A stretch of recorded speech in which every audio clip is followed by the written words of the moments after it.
Asia cup 2025 సీజన్లో భారత్ పాకిస్తాన్ తొలిసారి తలపడబోతున్నాయి. September 14న ఈ రెండు జట్ల మధ్య జరగబోతున్న మ్యాచ్ కోసం ఫ్యాన్స్ ఎంతో ఆతృతగా ఎదురుచూస్తున్నారు. పహల్గామ్ అటాక్, ఆపరేషన్ సింధూర్ తర్వాత ఇండియా పాకిస్తాన్ మ్యాచ్ జరగడానికే వీలేదన్న ఫ్యాన్స్ కూడా ఇప్పుడు ఎలాగైనా ఈ మ్యాచ్లో పాకిస్తాన్ ఇండియా చిత్తుగా ఓడించి బుద్ధి చెప్పాలని బలంగా కోరుకుంటున్నారు. అటు పాకిస్తాన్ ఫ్యాన్స్ కూడా ఇండియా టీంని ఓడించి పగ తీర్చుకోవాలని పట్టుదలగా ఉన్నారు. అంటే రెండు దేశాల ఫ్యాన్స్ ఈ మ్యాచ్ని జస్ట్ క్రికెట్ మ్యాచ్లా కాకుండా ఓ యుద్ధంలా ఫీల్ అవుతున్నారన్నమాట.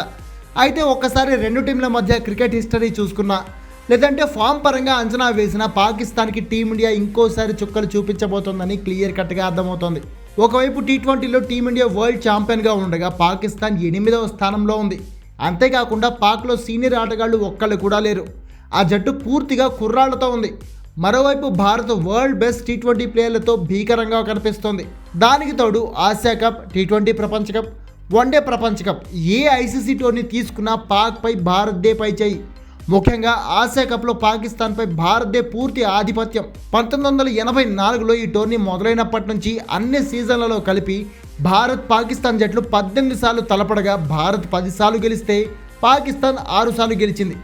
2 మ్యాచ్ల్లో ఫలితం రాలేదు. ఇక టీ20 ఫార్మాట్లో 3 సార్లు తలపడగా భారత్ 2 సార్లు, పాకిస్తాన్ 1 సారి గెలిచాయి.